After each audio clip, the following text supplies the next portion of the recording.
তো রাতের কোথায় যাচ্ছি দেখতে চাও তো পুরো ভিডিওটা দেখতে থাকো। তো চলে গেছিলাম আমি, আয়ান আর ইসমাইল, আমরা তিনজনে মিলে চলে গেছিলাম বার্থডে পার্টিতে, ফ্রেন্ডের মেয়ের বার্থডে পার্টিতে। তো এই তো দেখতে পাচ্ছ তোমরা, ডেকোরেশনটা খুব সুন্দর করে হালকার মধ্যে করে দিয়েছিলো। আমি আমার একটা ভাইকে বলেছিলাম, মানে করার মতো কেউ ছিল না। তো এখানে যে বক্স বাজার আয়ান ডান্স করছিল।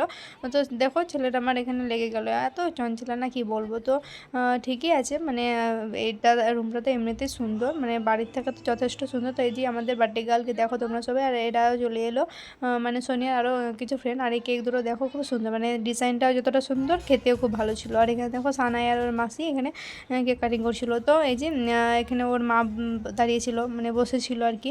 আর আমি এই যে এখানে একটু কেক খেয়ে নিলাম, তো কেকটা খুব ভালো ছিল। তারপরে এই যে আমি একটু ভিডিও করে নিয়েছিলাম এখানে। রায়ানকে দেখো বেলুন নিয়ে ফুটবলের মতো খেলা করছে, তো ও তো এসব খুব মজা পাই খেলতে। তো তারপরে যে এখানে ওকে দেখো আলাদা করে চাউমিন দিয়েছে। তো ভিডিওটি ছিল আমরা এই পর্যন্ত। তোমরা অবশ্যই চ্যানেলটিকে সাবস্ক্রাইব করে দিও, আর লং ভিডিও আমার চেক আউট করতে ভুলো না।